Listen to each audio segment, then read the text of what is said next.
Hacer lo que es debido. En el verano de 2004, el huracán Charley salía con toda su violencia del Golfo de México para acabar en el Atlántico, y de paso asolaba Florida. Murieron 22 personas. Los daños ascendieron a $11.000 millones. Pero tras de sí dejó también un debate acerca de los precios abusivos. En una gasolinera de Orlando vendían a $10 las bolsas de hielo que antes costaban $2. Como no había energía eléctrica para las neveras o el aire acondicionado, a muchos no les quedó otro remedio que pagar. Los árboles derribados aumentaron la demanda de motosierras y reparaciones de tejados. Por retirar 2 árboles del tejado de una casa se pidieron $23.000. Las tiendas que vendían pequeños generadores domésticos de electricidad por $250 querían ahora $2.000.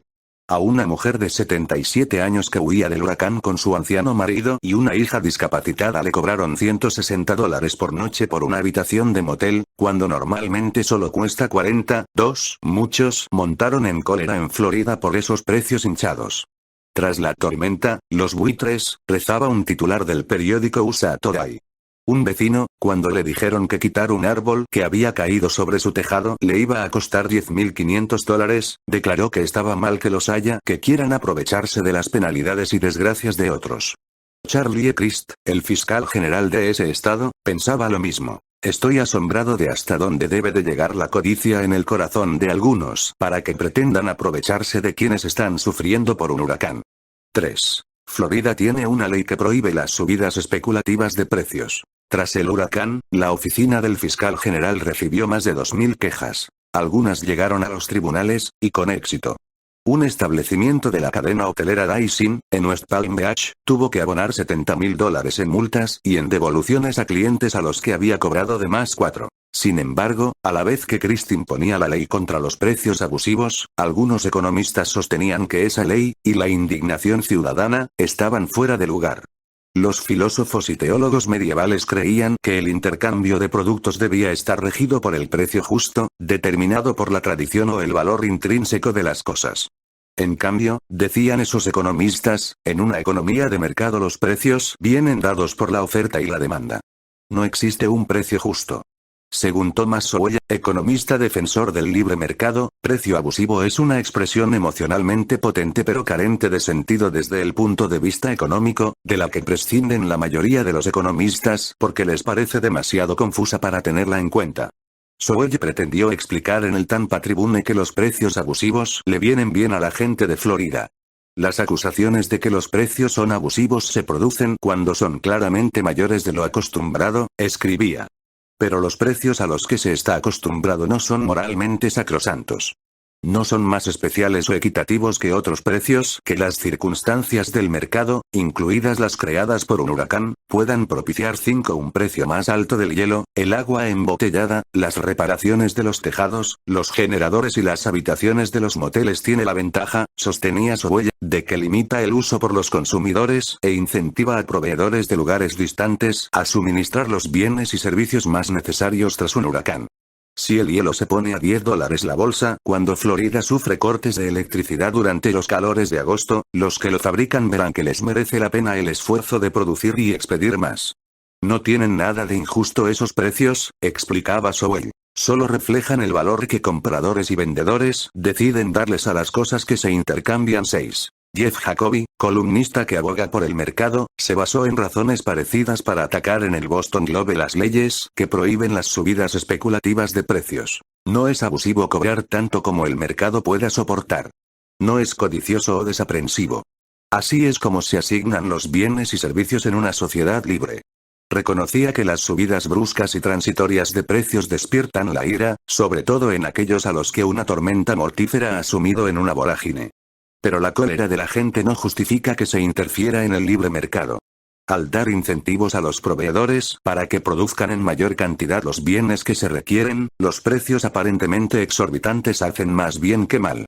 Su conclusión: demonizar a comerciantes y proveedores no acelerará la recuperación de Florida. Déjeseles que procedan según su voluntad empresarial.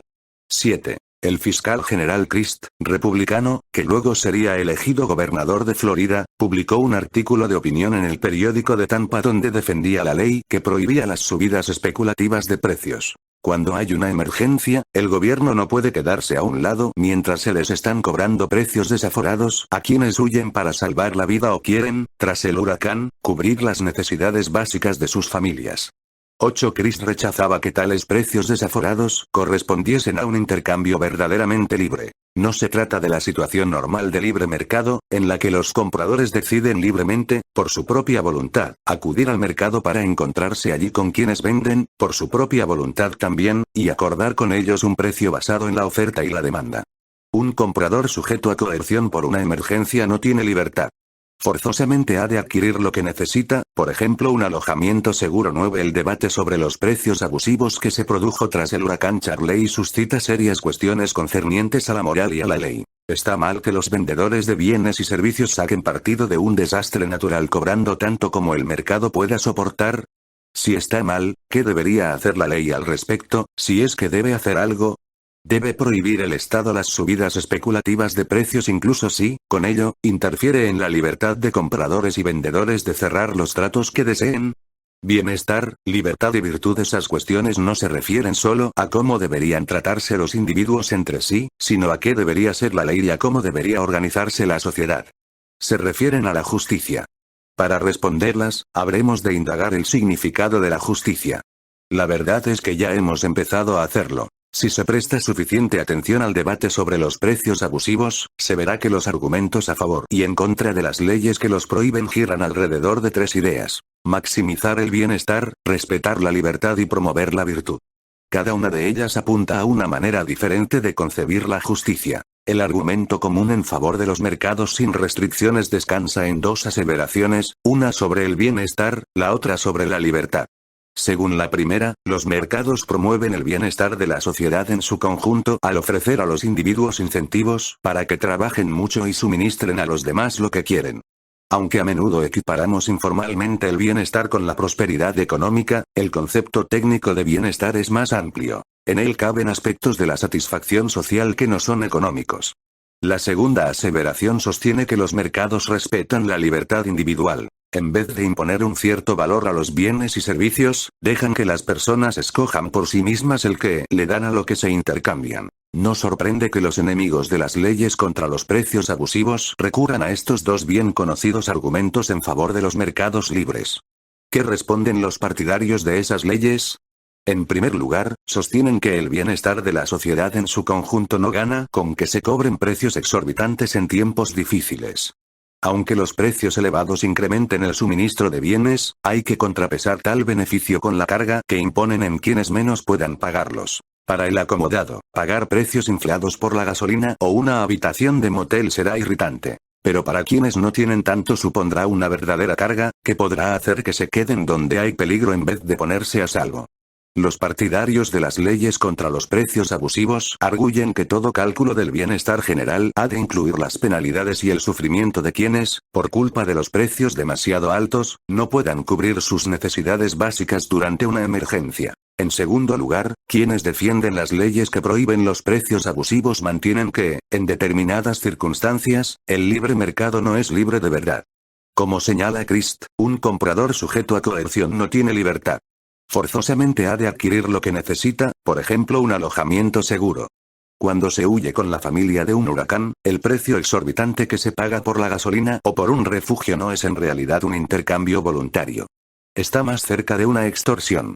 Por lo tanto, para establecer si las leyes contra los precios abusivos están justificadas habremos de evaluar estas formas enfrentadas de ver el bienestar y la libertad. Pero habremos también de tener en cuenta un argumento más. Buena parte del apoyo del público a las leyes contra los precios abusivos proceden de algo más visceral que el bienestar o la libertad. La gente se indigna con los buitres que medran con la desesperación de otros y quiere que se los castigue, no que se los premie con beneficios extraordinarios. A menudo se tacha a estos sentimientos de emociones atávicas y se cree que no deberían interferir en las políticas públicas o en el derecho. Como escribe Jacobi, demonizar a comerciantes y proveedores no acelerará la recuperación de Florida. 10. Pero la indignación contra quienes cobran precios abusivos no es solo una ira irreflexiva. Remite a un argumento moral que debe tomarse en serio. La indignación es el tipo especial de ira que se siente cuando alguien obtiene lo que no se merece.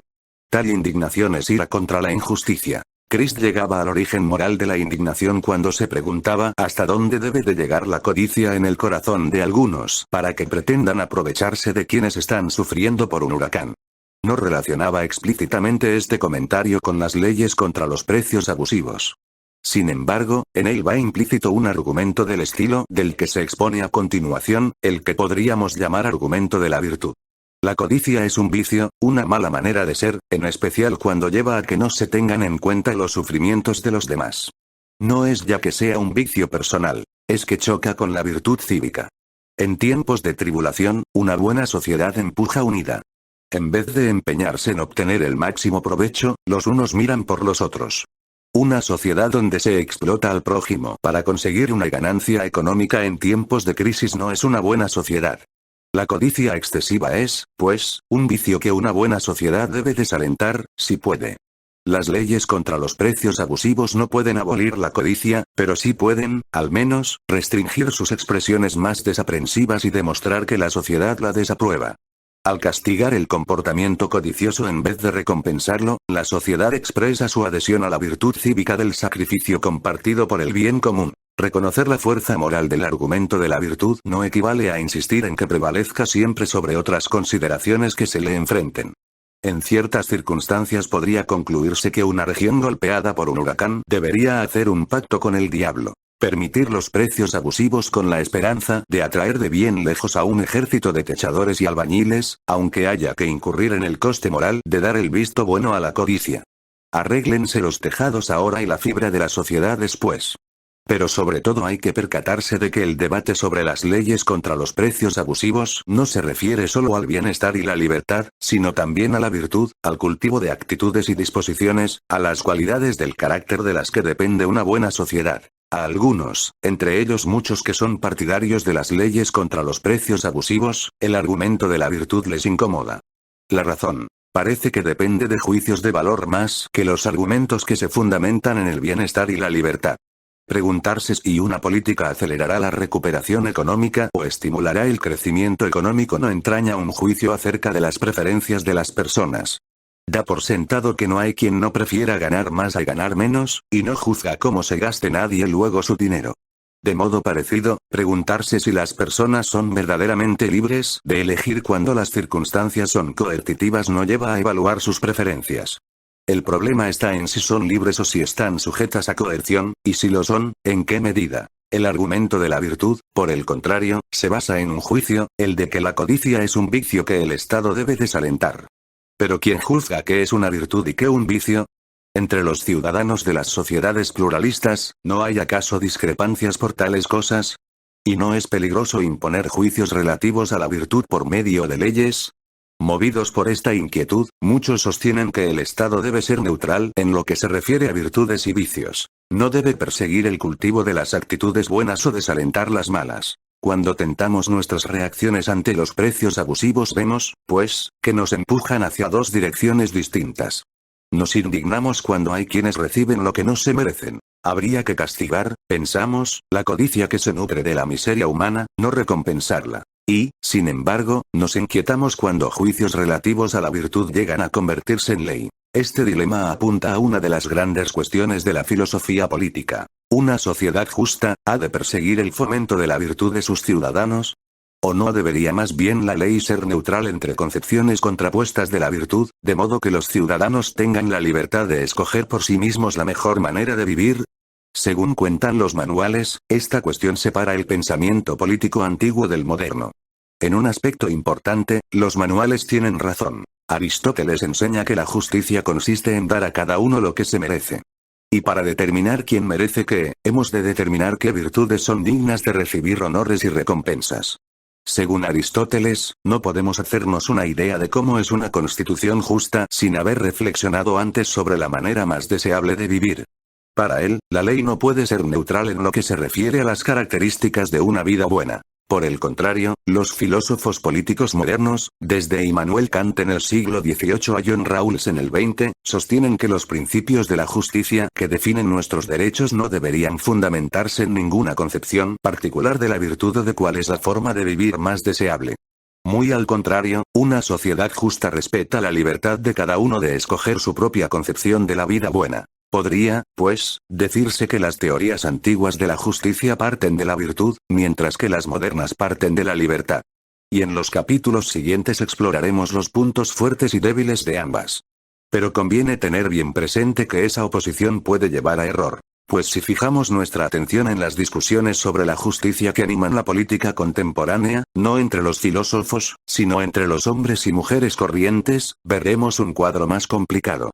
Es verdad que la mayor parte de esos debates trata, al menos en apariencia, de cómo se fomenta la prosperidad y se respeta la libertad individual. Pero bajo los argumentos, y a veces compitiendo con ellos, podemos vislumbrar a menudo otro grupo de convicciones, acerca de qué virtudes son dignas de honores y recompensas, acerca de qué manera de vivir debería promocionarse en una buena sociedad. Somos devotos de la prosperidad y la libertad. Sin embargo, no podemos prescindir sin más de la vena enjuiciadora de la justicia. Parece que pensar en la justicia nos arrastra sin remedio a pensar en la mejor manera de vivir. ¿Qué heridas de guerra merecen una condecoración? Hay asuntos en los que las cuestiones concernientes a la virtud y el honor son demasiado evidentes para que se pueda pasarlas por alto. Pensemos en el reciente debate acerca de quiénes deberían poder optar a un corazón púrpura. Desde 1932, las Fuerzas Armadas de Estados Unidos conceden esta medalla a los soldados que han resultado heridos o que han muerto en combate como consecuencia de una acción del enemigo. Aparte del honor, la medalla otorga a quienes la reciben privilegios en los hospitales de veteranos. Desde el principio de las actuales guerras de Irak y Afganistán, se ha ido diagnosticando estrés postraumático y aplicando el correspondiente tratamiento a un número cada vez mayor de veteranos. Entre los síntomas se cuentan las pesadillas recurrentes, las depresiones graves y el suicidio. Se ha informado de que al menos 300.000 veteranos sufren de estrés postraumático o depresión grave. Se ha propuesto que también ellos puedan optar a un corazón púrpura. Como las dolencias psicológicas pueden incapacitar tanto o más que las físicas, sostienen quienes lo proponen, los soldados que padecen ese tipo de herida deberían recibir la medalla 11. El Pentágono anunció en 2009, después de que un comité asesor estudiase el problema, que se reservaría el corazón púrpura para los soldados con lesiones físicas. Los que padezcan dolencias mentales y traumas psicológicos no podrán optar a la medalla aunque cumplan los requisitos para recibir tratamientos médicos y pensiones de invalidez a cargo del Estado. El Pentágono dio dos razones por las que había decidido esto. Porque el estrés postraumático no está causado intencionalmente por las acciones del enemigo y porque resulta difícil diagnosticarlo con objetividad. 12. ¿Tomó el Pentágono la decisión correcta? En sí mismas, sus razones no resultan convincentes.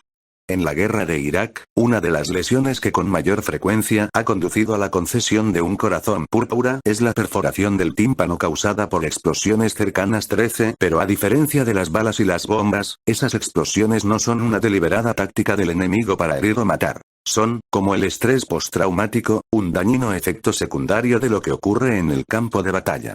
Y si bien quizá resulte más difícil diagnosticar las dolencias postraumáticas que una pierna rota, la lesión que infligen puede ser más grave y duradera. Como puso de manifiesto el debate, ya más en general, acerca del corazón púrpura, el meollo de la cuestión estriba en el significado de la medalla y de las virtudes que honra. ¿Cuáles, pues, son las virtudes pertinentes? Al contrario que otras medallas militares, el corazón púrpura honra el sacrificio, no el valor. No requiere un acto heroico, solo una lesión causada por el enemigo. El problema está en el tipo de lesiones que deban tomarse en consideración. Un grupo de veteranos, la Orden Militar del Corazón Púrpura, se opuso a que se otorgase la medalla por lesiones psicológicas porque, si se hiciese, se degradaría el honor que reporta. Un portavoz del grupo afirmó que haber derramado sangre debería ser un requisito esencial. 14. No explicó por qué no debían contar las lesiones sin sangre. Pero Hilaire Boudreau, antiguo capitán de marines partidario de incluir las lesiones psicológicas, ofrece un convincente análisis de la disputa. Atribuye la oposición a una actitud muy arraigada en el ejército, la de considerar que el estrés postraumático es una especie de debilidad. La misma cultura que impone el pragmatismo y la dureza de sentimientos alienta también el escepticismo cuando se insinúa que la violencia de la guerra puede herir a la más sana de las mentes. Por desgracia, mientras nuestra cultura militar mantenga su desprecio, al menos tácito, por las heridas de guerra psicológicas, es improbable que esos veteranos vean alguna vez un corazón púrpura 15. Por lo tanto, el debate sobre el corazón púrpura es más que una disputa médica o clínica sobre cómo se determina que de verdad hay una lesión. En la raíz del disenso se encuentran concepciones opuestas del carácter moral y del valor militar. Quienes insisten en que solo deben tenerse en cuenta las lesiones sangrientas creen que el estrés postraumático refleja una debilidad de carácter que no es merecedora de tal honor.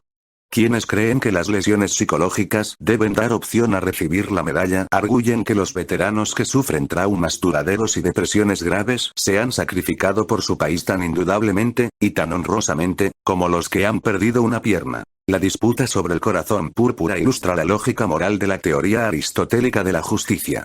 No podemos determinar quién se merece una medalla militar sin preguntarnos qué virtudes debe honrar la medalla. Y para responder esa pregunta habremos de sopesar concepciones contrapuestas del carácter y del sacrificio. Puede decirse que las medallas militares son un caso especial, un retroceso a una ética antigua, del honor y el sacrificio. Hoy en día, la mayor parte de nuestras discusiones en lo tocante a la justicia se refieren al reparto de los frutos de la prosperidad, o de las penalidades de tiempos difíciles, y a la definición de los derechos básicos de los ciudadanos. En tales planteamientos predominan las consideraciones relativas al bienestar y a la libertad. Pero los debates acerca de lo bueno y lo malo de la ordenación económica nos conducen con frecuencia al problema aristotélico de qué se merecen las personas y por qué. Indignación por el rescate bancario. La rabia pública por la crisis financiera de 2008-2009 viene aquí a cuento. Durante años, los precios de las acciones y de la propiedad inmobiliaria habían estado subiendo mucho. El día del juicio llegó cuando reventó la burbuja inmobiliaria. Los bancos e instituciones financieras de Wall Street habían ganado miles de millones de dólares gracias a complejas inversiones respaldadas por hipotecas, pero su valor cayó en picado.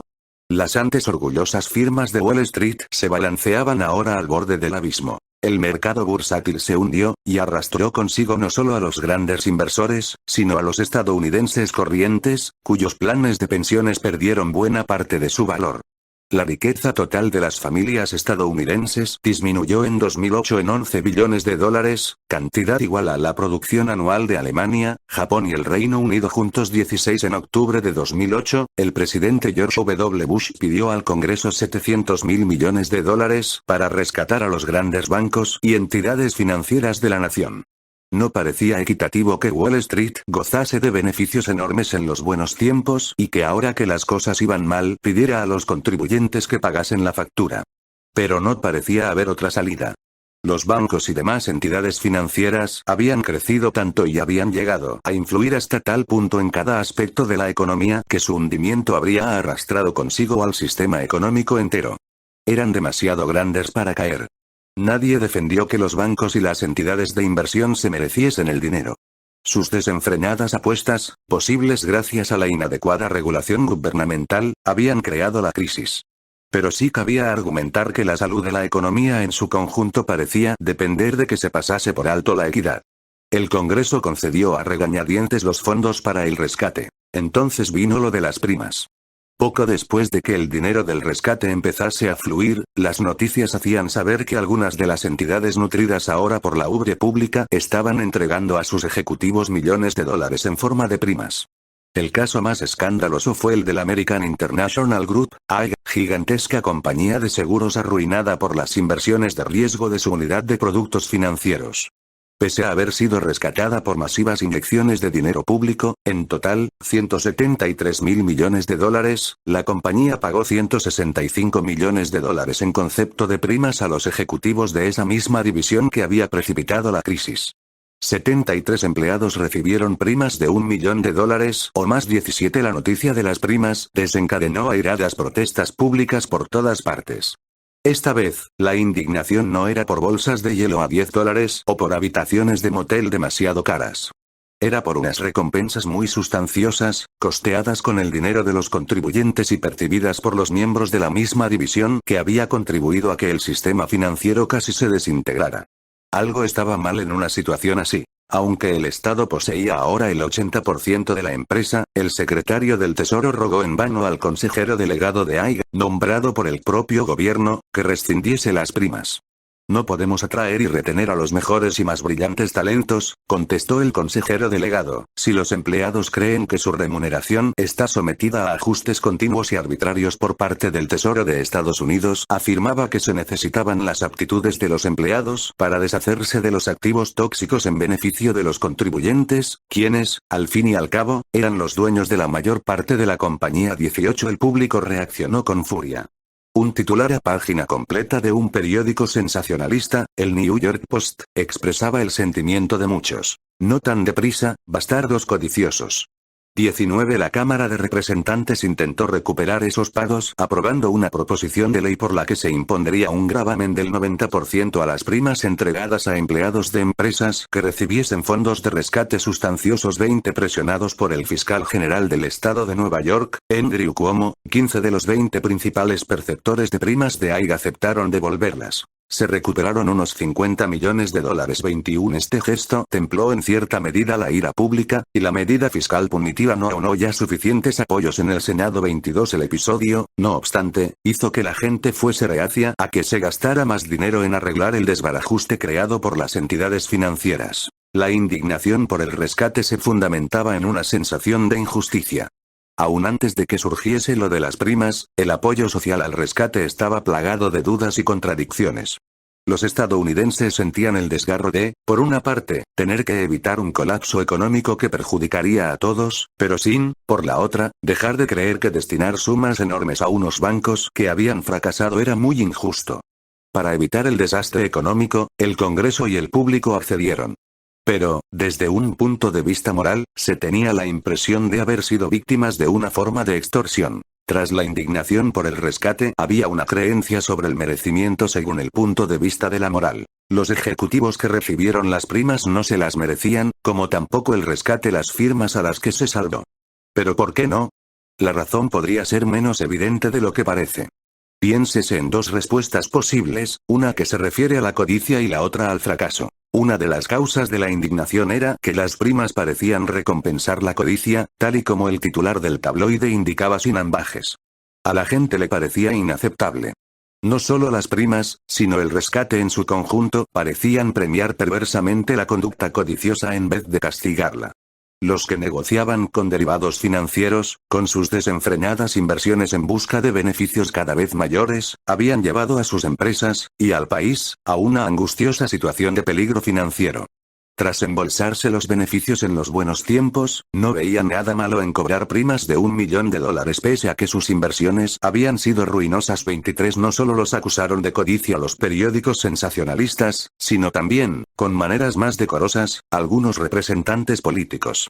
El senador Sherrod Brown, demócrata, por hoyo, dijo que la conducta de AIG apesta a codicia, arrogancia y cosas peores. 24. El presidente Obama afirmó que AIG se ve en dificultades financieras por culpa de su imprudencia y codicia. 25. El problema con la acusación de codicia es que no distingue entre las recompensas pagadas por el rescate tras la crisis y las recompensas otorgadas por los mercados en épocas bollantes. La codicia es un vicio, una mala actitud, un deseo excesivo, obsesivo, de ganancias. Es comprensible que no se quiera recompensarla. Pero ¿hay alguna razón para suponer que los perceptores de primas tras el rescate son más codiciosos ahora que hace unos años, cuando estaban en la cresta de la ola y se llevaban recompensas aún mayores? Los corredores de Wall Street, los banqueros y los directores de los fondos especulativos no se paran en varas. Se ganan la vida persiguiendo ganancias financieras. Deteriore o no esta vocación su carácter, no es probable que sean más o menos virtuosos porque suba o baje la bolsa. Por lo tanto, si está mal recompensar la codicia con grandes primas tras el rescate, ¿no estará mal también premiarla con la generosidad del mercado? La gente se indignó en 2008 cuando las entidades de Wall Street, algunas de las cuales, si existían todavía, era solo gracias al respaldo económico de los contribuyentes, entregaron $16.000 millones en primas. Pero esta cifra no era ni la mitad de las pagadas en 2006, 34.000 millones, y 2007, 33.000 millones. 26. Si la codicia es la razón de que no se merezcan ahora el dinero, ¿qué razón puede haber para decir que se lo merecían entonces? Una diferencia obvia es que las primas posteriores al rescate salen de los contribuyentes, mientras que las pagadas en los buenos tiempos proceden de los beneficios empresariales. Si la indignación se basa en la convicción de que las primas no son merecidas, sin embargo, de dónde proceda la remuneración no será fundamental moralmente. Pero sí dará una pista. La razón de que las primas salgan de los contribuyentes es que las entidades financieras han fallado. Esto nos lleva al origen de las quejas. La verdadera objeción de los estadounidenses a las primas, y al rescate, no es que recompensen la codicia, sino que premian el fracaso. Los estadounidenses son más duros con el fracaso que con la codicia. En las sociedades movidas por el mercado se espera que los ambiciosos persigan sus intereses con vigor, y la distinción entre el propio interés y la codicia a menudo se difumina. Pero la distinción entre el éxito y el fracaso es más nítida. Y la idea de que quien tiene éxito se merece la recompensa aneja es un pilar del sueño americano. Pese a que mencionara de paso la codicia, el presidente Obama sabía que premiar el fracaso era la raíz más honda de la discordancia y la indignación. Al anunciar que se impondrían límites a la remuneración de los ejecutivos de las empresas rescatadas con fondos públicos, señaló de dónde procedía de verdad la indignación por el rescate. Esa es América. No hablamos con desprecio de la riqueza. No estamos resentidos con quien ha logrado el éxito. Y, ciertamente, creemos que el éxito debe ser recompensado. Pero lo que saca de sus casillas a la gente, y es justo que sea así, es que se recompense a unos ejecutivos que han fracasado, especialmente cuando esas recompensas las pagan los contribuyentes de Estados Unidos. 27. Una de las aseveraciones más singulares acerca de la ética del rescate fue la del senador Charles Grassley, republicano, por Iowa, un conservador en materia fiscal de la América profunda. Dijo en una entrevista de radio, en Iowa, cuando mayor era el furor contra las primas, que lo que más le molestaba era que los ejecutivos se negasen a aceptar responsabilidad alguna por sus fallos. Harían que se sintiese un poco mejor con ellos si siguiesen el ejemplo japonés, se presentasen ante el pueblo americano, se inclinasen profundamente como hacen allí, dijeran lo siento, y entonces, una de dos. O que dimitiesen o que se suicidaran. 28. Grassley explicó después que no les estaba pidiendo a los ejecutivos que se suicidasen. Pero sí quería que aceptasen la responsabilidad por su fracaso, mostrasen arrepentimiento y se disculparan públicamente. No se lo he oído decir a ninguno de ellos, y por eso a los contribuyentes de mi distrito les resulta muy difícil seguir tirando dinero a paletadas por la ventana. 29. Los comentarios de Grassley me reafirman en mi corazonada de que la ira contra el rescate no se dirige sobre todo contra la codicia. Lo que más ofende al sentido de la justicia de los estadounidenses es que los dólares que pagan en sus impuestos se usen para premiar el fracaso. En caso de que sea como digo, habrá que preguntarse si tal manera de ver los rescates financieros estaba justificada. ¿Tuvieron los consejeros y altos ejecutivos de los grandes bancos y entidades de inversión realmente la culpa de la crisis financiera? Muchos de ellos piensan que no. En sus testimonios ante los comités del Congreso que investigaron la crisis financiera recalcaron que habían hecho todo lo que pudieron con la información de que disponían. El antiguo consejero delegado de Bear Stearns, banco de inversiones de Wall Street que se vino abajo en 2008, dijo que había estado reflexionando larga y profundamente sobre si no podría haber hecho algo de otra manera. Su conclusión era que había hecho cuanto había podido. Sencillamente, no he sido capaz de dar con algo que hubiera cambiado lo más mínimo la situación a que nos enfrentábamos.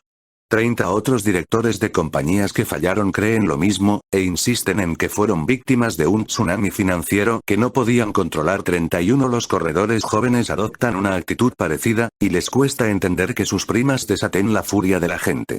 Nadie siente simpatía por nosotros, le dijo un corredor de Wall Street a un periodista de la revista Vanity Fair. Pero no es que no trabajásemos con todas nuestras fuerzas. 32. La metáfora del tsunami se convirtió en habitual al hablar del rescate, sobre todo en los círculos financieros.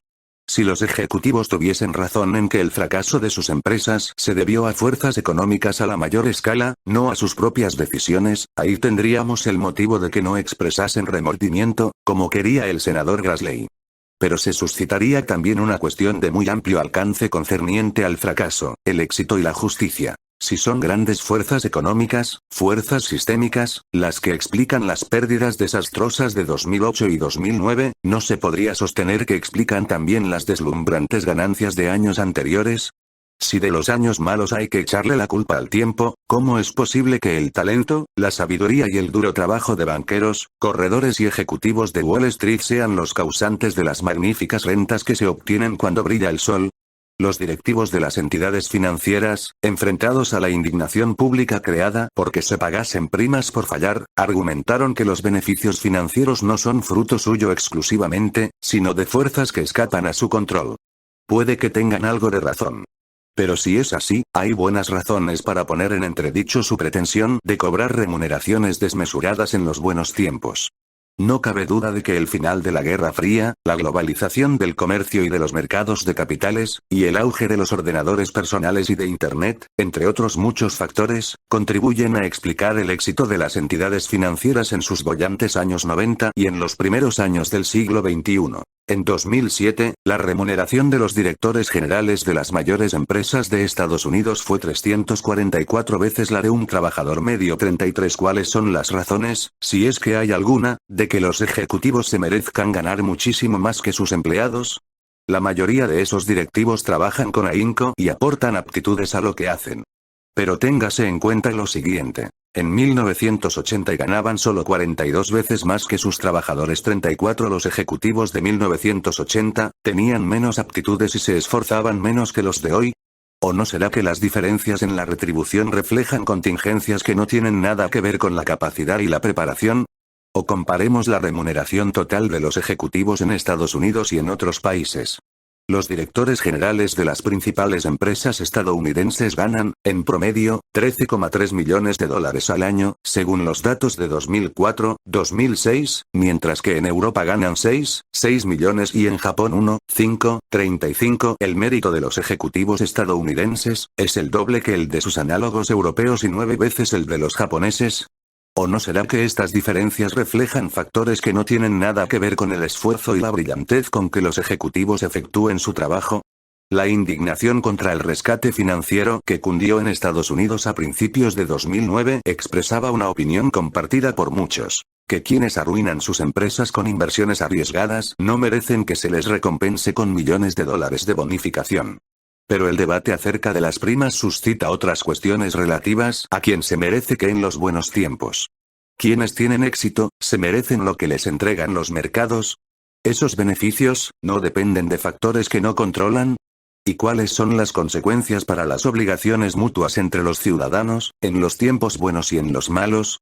Está por ver que la crisis financiera vaya a poner en marcha un debate público sobre estas cuestiones más generales. 3 maneras de enfocar la justicia. Preguntar si una sociedad es justa es preguntar por cómo distribuye las cosas que apreciamos. Ingresos y patrimonios, deberes y derechos, poderes y oportunidades, oficios y honores. Una sociedad justa distribuye esos bienes como es debido. Da a cada uno lo suyo. Lo difícil empieza cuando nos preguntamos qué es lo de cada uno, y por qué lo es. Ya hemos empezado a lidiar con estas cuestiones. Cuando ponderábamos lo bueno y lo malo de los precios abusivos, las maneras contrapuestas de entender los corazones púrpura y los rescates financieros, hemos distinguido 3 formas de abordar la distribución de bienes. Según el bienestar, según la libertad y según la virtud. Cada uno de estos ideales sugiere una forma diferente de concebir la justicia. Algunos de nuestros debates reflejan discrepancias acerca de qué significa maximizar el bienestar, respetar la libertad o cultivar la virtud. En otros la discrepancia se refiere a qué debe hacerse cuando esos ideales entran en conflicto. La filosofía política no puede resolver estas discrepancias de una vez por todas, pero sí puede moldear nuestros argumentos y debates, y aportar claridad moral a las alternativas a que hemos de enfrentarnos como ciudadanos democráticos. Este libro explora los puntos fuertes y los débiles de estas 3 formas de concebir la justicia. Empezaré por la idea de maximizar el bienestar. En sociedades de mercado como la nuestra, ofrece un punto de partida natural. Buena parte del debate político contemporáneo gira en torno a cómo se podría aumentar la prosperidad, mejorar nuestro nivel de vida, estimular el crecimiento económico. ¿Por qué nos preocupamos por estas cosas? La respuesta más evidente es que pensamos que la prosperidad nos vuelve mejores de lo que seríamos sin ella, en cuanto individuos y en cuanto sociedad. La prosperidad nos importa, en otras palabras, porque contribuye a nuestro bienestar. Para explorar esta idea prestaremos atención al utilitarismo, la más influyente de las construcciones teóricas que tratan de cómo y por qué debemos maximizar el bienestar, o, como dicen los utilitaristas, de cómo y por qué debemos buscar la mayor felicidad para el mayor número. Luego tomaremos en consideración diversas teorías que ligan la felicidad a la libertad. En su mayor parte, estas teorías ponen en primer lugar el respeto a los derechos individuales, aunque se diferencian en qué derechos consideran más importantes. La idea de que la justicia consiste en respetar la libertad y los derechos individuales es tan conocida en la política contemporánea, al menos, como la idea utilitarista de maximizar el bienestar. Por ejemplo, la Declaración de Derechos estadounidense establece ciertas libertades, entre ellas la de expresión y la religiosa, que ni siquiera las mayorías pueden violar. Y en el mundo cada vez se extiende más la idea, en la teoría, aunque no siempre en la práctica, de que la justicia consiste en respetar ciertos derechos humanos universales. En la escuela que concibe la justicia a partir de la libertad caben muchas posturas, hasta el punto de que algunas de las disputas políticas más encendidas de nuestro tiempo tienen lugar entre dos campos rivales integrados en ella: el campo del laissez-faire y el campo de la equidad. A la cabeza del campo del laissez-faire están los libertarios pro libre mercado, que creen que la justicia consiste en respetar y validar lo que los adultos elijan voluntariamente. Al campo de la equidad pertenecen teóricos de una vena más igualitaria. Mantienen que los mercados sin restricciones ni son justos ni son libres. En su opinión, la justicia requiere de políticas que remedien las desventajas sociales y económicas y den a todos equitativamente oportunidades de triunfar. Por último, llegamos a las teorías que ven a la justicia asociada a la virtud y a una vida buena. En la política contemporánea, se suelen identificar las teorías de la virtud con los conservadores culturales y la derecha religiosa. Que se legisle sobre la moralidad es anatema para muchos ciudadanos de las sociedades liberales, pues haciéndolo se corre el riesgo de caer en la intolerancia y la coacción. Pero la noción de que una sociedad justa es la que se adhiere a ciertas virtudes y ciertas formas de concebir una vida buena ha inspirado argumentos y movimientos políticos a lo largo de todo el espectro ideológico. No solo los talibanes han conformado su visión de la justicia según ideales morales y religiosos. También los abolicionistas y Martin Luther King Jr. Antes de intentar una evaluación de estas teorías de la justicia, merece la pena preguntarse de qué modo puede proceder un argumento filosófico, especialmente en disciplinas tan dadas a la polémica como la filosofía política y moral. A menudo se parte de una situación concreta. Como hemos visto con los precios abusivos, los corazones púrpura y los rescates financieros, la reflexión moral y política encuentra su ocasión en las discrepancias. Con frecuencia, esas discrepancias enfrentan en la esfera pública a partidarios de tendencias diferentes o a quienes abogan por posturas contrarias ante un determinado problema. A veces, sin embargo, las discrepancias están dentro de nosotros como individuos. Cuando un problema moral difícil nos desgarra o crea un conflicto en nuestra propia conciencia. Pero ¿cómo podremos ir con razones desde los juicios que se hacen en situaciones concretas hasta los principios de la justicia que, creemos, deben aplicarse en todas las situaciones? En pocas palabras, ¿en qué consiste un razonamiento moral?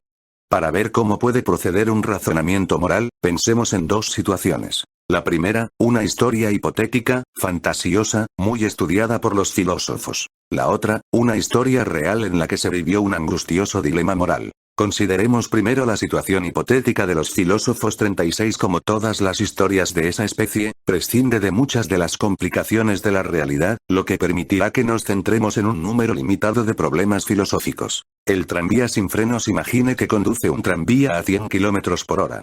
Ante usted hay 5 trabajadores en medio de la vía, herramientas en mano. Intenta frenar, pero no puede. Los frenos no funcionan. Se desespera porque sabe que, si arrolla a esos 5 trabajadores, morirán. Supondremos que lo sabe con toda seguridad. De pronto, ve que hay una vía lateral, a la derecha. También hay un trabajador ahí, pero solo uno. Ve también que puede desviar el tranvía a ese apartadero, con lo que mataría a un trabajador pero salvaría a 5. ¿Qué haría usted? La mayoría diría, desviarme. Por trágico que sea matar a un inocente, peor aún es matar a 5. Sacrificar una vida para salvar 5 parece que es lo que hay que hacer. Piense ahora en otra versión de la historia del tranvía. Esta vez, usted no es el conductor, sino un espectador que se encuentra en un puente desde el que se ve la vía. Ahora no hay apartaderos. Por la vía viene un tranvía, y al final hay 5 trabajadores. Tampoco ahora funcionan los frenos. El tranvía está a punto de atropellar a los 5 trabajadores.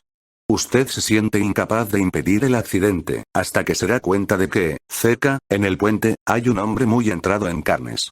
Usted podría empujarlo para que cayese del puente y se precipitase sobre la vía, con lo que interceptaría al tranvía que viene. Ese hombre moriría, pero los 5 trabajadores se salvarían. Se le ha pasado por la cabeza tirarse usted mismo a la vía, pero es demasiado pequeño para detener el tranvía. Empujar al hombre corpulento a las vías, ¿es lo que debe hacerse? La mayoría diría, claro que no. Estaría muy, pero que muy mal empujarlo a las vías. Parece que tirar a alguien de un puente, con lo que sin la menor duda morirá, es un acto terrible, incluso si con ello se salvan vidas inocentes. Pero entonces se nos plantea un problema moral. ¿Por qué el principio que parece valer en el primer caso, sacrificar una vida para salvar 5, parece equivocado en el segundo? Sí, como da a entender nuestra reacción en el primer caso, el número cuenta, ¿por qué no hemos de aplicar ese principio en el segundo caso y empujar al hombre? Parece una crueldad tirar a un hombre a las vías sabiendo que con ello va a morir, incluso si es por una buena causa. Pero es menos cruel matar a un hombre atropellándolo con un tranvía. Quizá la razón de que esté mal arrojar a las vías al hombre del puente es que así se le utiliza contra su voluntad. Al fin y al cabo, no eligió tener que ver con lo que ocurría. Estaba allí, nada más. Pero se puede decir lo mismo del trabajador del apartadero. Estaba trabajando, no ofreciéndose voluntario para sacrificar su vida si pasaba por allí un tranvía sin frenos. Se podría arguir que los trabajadores del tranvía se exponen voluntariamente a un riesgo, cosa que no hace cualquiera que ande por ahí. Aceptemos, no obstante, que estar dispuesto a morir en una emergencia para salvar las vidas de otros no figura en las condiciones laborales. Aceptemos, pues, que el trabajador no consintió en dar su vida más que el que miraba desde el puente. La diferencia moral, quizá, no estriba en las consecuencias para las víctimas, ambas mueren, sino en la intención del que decide. Si usted fuera el conductor del tranvía, para defender su decisión podría decir que no tenía la intención de que el trabajador del apartadero muriese, por previsible que fuera esa muerte. Usted habría logrado también su propósito si, gracias a un golpe de suerte, los 5 trabajadores hubiesen salido sanos y salvos, y el sexto también hubiera logrado sobrevivir de alguna manera. Pero lo mismo puede decirse de tirar a las vías al hombre del puente. Su muerte no es esencial para el propósito del que lo empuja. Basta con que le cierre el paso al tranvía. Si lo hace y, sin embargo, sobrevive, el que lo empuja se quedará tan feliz. O quizá, reflexionando un poco más, parecerá que ambos casos deberían regirse por el mismo principio. En los dos se opta deliberadamente por quitarle la vida a un inocente para evitar una mayor pérdida de vidas. Quizá la renuencia a empujar al hombre del puente se debe solo a un remilgo, una vacilación que debemos superar. Matar a una persona empujándola con nuestras propias manos parece más cruel que mover los mandos de un tranvía. Pero hacer lo que es debido no siempre es fácil. Se puede poner a prueba esta idea cambiando un poco la historia. Suponga que usted, el espectador, puede hacer que ese hombre tan grande que tiene al lado caiga a las vías sin empujarlo. Imagínese que está sobre una trampilla que puede abrirse girando una rueda. No le empuja, pero el resultado es el mismo. Lo que hay que hacer, va a ser, porque no hay que tocarle, abrir la trampilla. ¿O sigue siendo moralmente peor que cuando usted era el conductor del tranvía y se desviaba al apartadero? No es fácil explicar la diferencia moral entre estos casos, porque desviar el tranvía parece que está bien, mientras que empujar al del puente parece que está mal. Pero obsérvese la presión que impele nuestra razón a dar con una distinción convincente entre uno y otro caso. Y si no lo logramos, a reconsiderar nuestro juicio acerca de qué se debe hacer en cada caso. En ocasiones vemos los razonamientos morales como una manera de convencer a otros. Sin embargo, son también una forma de poner en claro nuestras propias convicciones morales, de descubrir en qué creemos y por qué. Algunos dilemas morales dimanan de principios morales que entran en conflicto. Por ejemplo, un principio que interviene en la historia del tranvía es el que dice que hay que salvar a tantos como sea posible. Pero hay otro que dice que está mal matar a un inocente aún por una buena causa. En una situación en la que salvar varias vidas depende de matar a un inocente, topamos con un dilema moral. Hemos de intentar establecer qué principio tiene mayor peso o es el más apropiado habida cuenta de las circunstancias. Otros dilemas morales dimanan de la incertidumbre acerca del desarrollo de los acontecimientos. Ejemplos hipotéticos como el del tranvía eliminan la incertidumbre que rodea las decisiones que hemos de tomar en la vida real. Parten de que sabemos con toda seguridad cuántos morirán si no nos desviamos o no empujamos a un hombre. Por ello, tales ejemplos solo pueden ser guías imperfectas para nuestros actos, pero también los convierte en medios útiles para el análisis moral. Al dejar a un lado las contingencias, ¿y si los trabajadores ven venir el tranvía y se apartan a tiempo? Los ejemplos hipotéticos nos valen para distinguir los principios morales pertinentes y examinar su fuerza. Los cabreros afganos. Veamos ahora un dilema moral que se presentó realmente y se parece en algunos aspectos a la historia imaginaria del tranvía sin frenos, aunque con la complicación adicional de la incertidumbre en cómo acabarían las cosas. En junio de 2005, un comando, compuesto por el suboficial Marcus Luttrell y otros 3 miembros de las Fuerzas de Operaciones Especiales de la Marina de Estados Unidos, emprendió una misión secreta de reconocimiento en Afganistán, cerca de la frontera con Pakistán, en busca de un líder talibán muy cercano a Osama Bin Laden. 37 Según los informes de inteligencia, mandaba un contingente de entre 140 y 150 hombres muy bien armados y se encontraba en un pueblo de la temible región montañosa. Poco después de que la patrulla tomase posiciones en los altos de una montaña que miraba sobre el pueblo, 2 pastores afganos que guardaban un rebaño de unas 100 baladoras cabras se dieron de bruces con los soldados estadounidenses. Con los cabreros iba un chico de unos 14 años. No llevaban armas.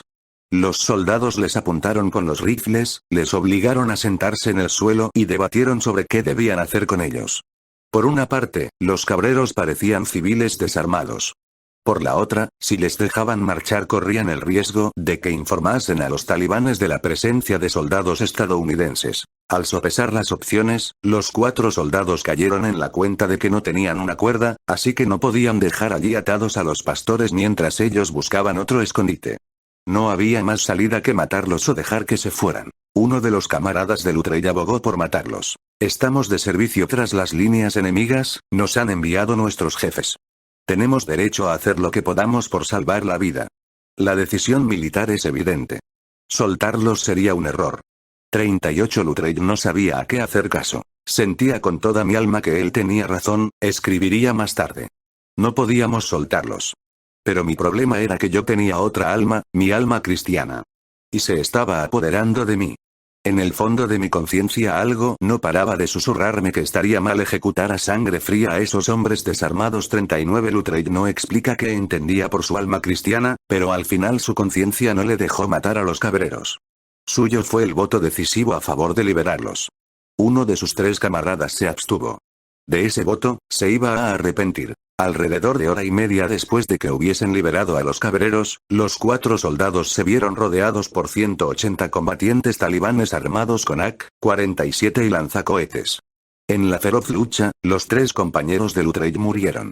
Los talibanes derribaron además un helicóptero estadounidense que intentaba rescatar a la unidad de las fuerzas especiales. Murieron los 16 soldados que iban en él. Luttrell, gravemente herido, sobrevivió dejándose caer por la pendiente de la montaña y arrastrándose 11 kilómetros hasta una aldea pastún, cuyos habitantes le protegieron de los talibanes hasta que se le rescató. A toro pasado, Luttrell condenaría su propio voto a favor de no matar a los cabreros.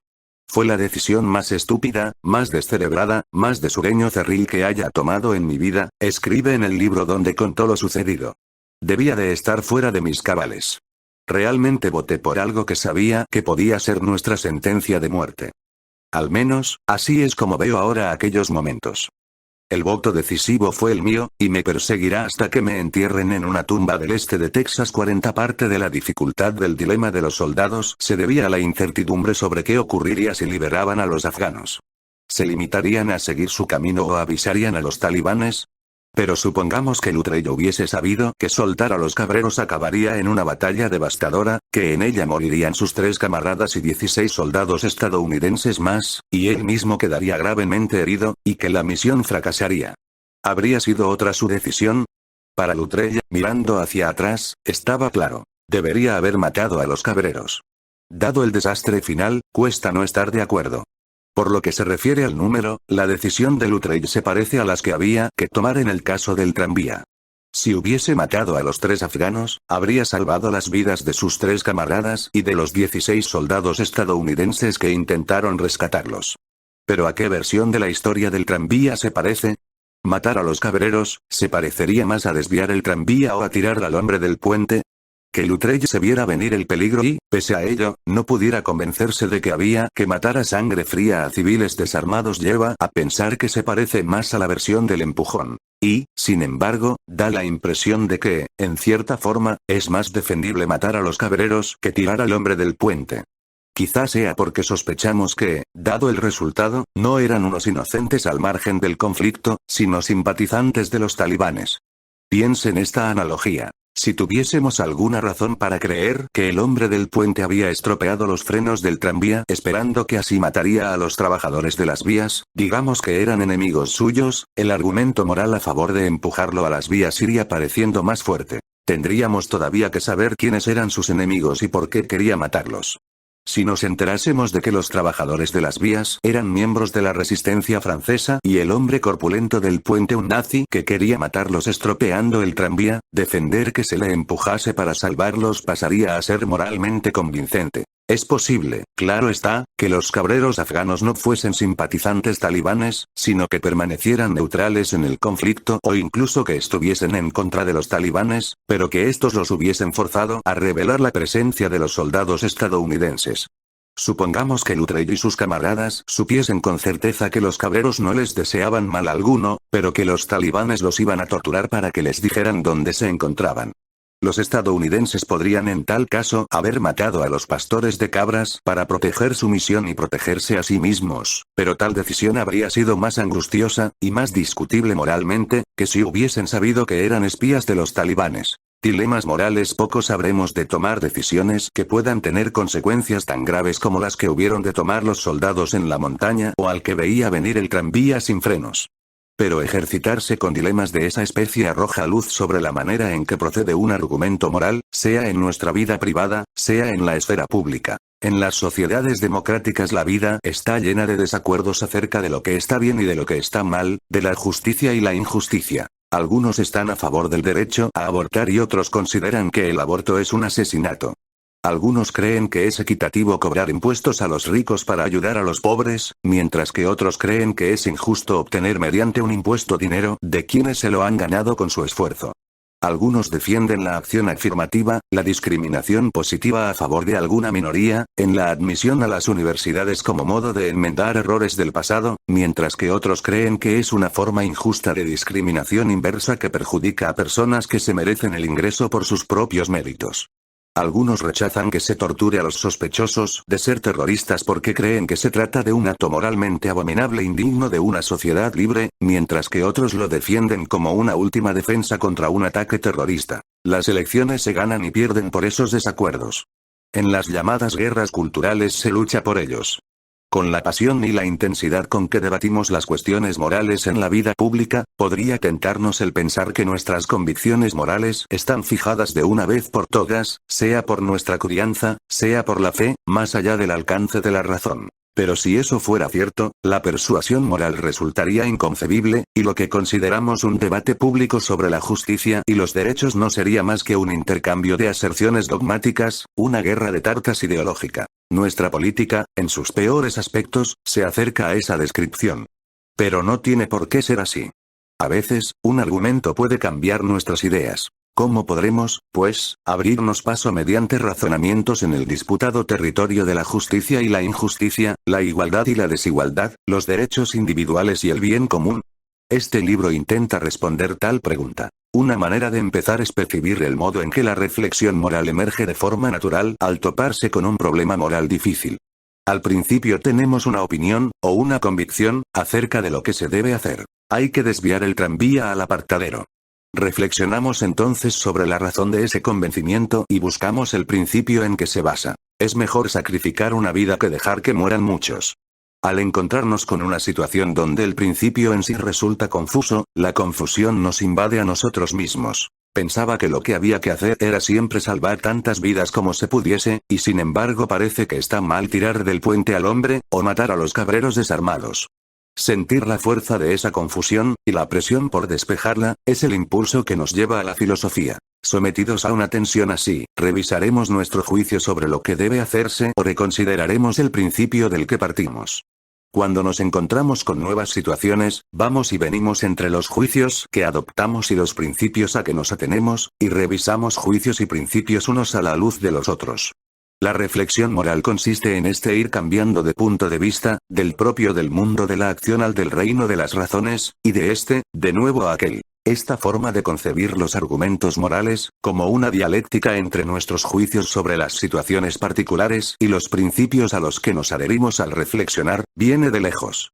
Se remonta a los diálogos de Sócrates y a la filosofía moral de Aristóteles. Pese a la antigüedad de su linaje, sin embargo, está sujeta a la siguiente crítica. Si la reflexión moral consiste en perseguir la concordancia entre los juicios que hacemos y los principios a que nos adherimos, ¿cómo puede una reflexión de esa naturaleza conducirnos a la justicia o a la verdad moral?